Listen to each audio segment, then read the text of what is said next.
ओम नारसिंहाय नमः अच्युताय नमः जनार्दनाय नमः वेन्द्राय नमः ओम श्रीकृष्णाय नमः ओम श्रीरंगनायकाय नमः ओम गोदाय नमः विष्णुचित्तात्मजाय नमः ओम सत्ये नमः ओम गोपीवेशधराय नमः ओम देवी नमः भूसुताय எங்கள்மேல் நோக்குரியல் எங்கள்மேல் லாபம் எழுந்தி ஏலோரமாவாய் மாரிமலை முதங்கில் மன்னிக்கிடந்துலங்கும் ஷீரசிங்கம் அறுவத்து திருவிருத்தோ வேலமேல் பங்கையப்பாடும் பேருந்ததலி மூறி விழுந்து முழங்கி புறப்பட்டோ ఓదర్వా పోరే నీ భూమై భూమన్నా గోదానం చేసిన తర్వాత అప్పుడు గోవిందుడు అయ్యాడు అని ఆ గోవింద అంటే ఇట్లా గోవినిస్తా అని చెప్పేసి పిలవడం వల్ల ఆ గోవింద అయిపోయింది, గోవిందుడు అయిపోయాడు.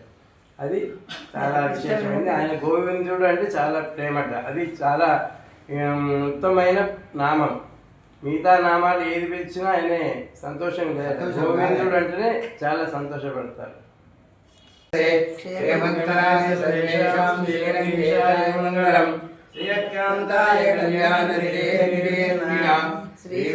ఇంటింటా ధనుర్మాస ఉత్సవంలో ఈరోజు హనుమంతరావు గారింట్లో 7వ పాశురాన్ని విన్నపం చేసాం. ధనుర్మాస ఉత్సవాన్ని తెలియజేస్తూ ఒకసారి తని చెప్పుకుందాం. కర్కటే పూర్వ ఫల్గుణ్యాం తులసి కారణోద్భవాం ఆంధ్యే విశ్వంబరాం గోదాం వందే శ్రీరంగనాయకీం ఆంధ్రా దివ్య తిరువడిగలే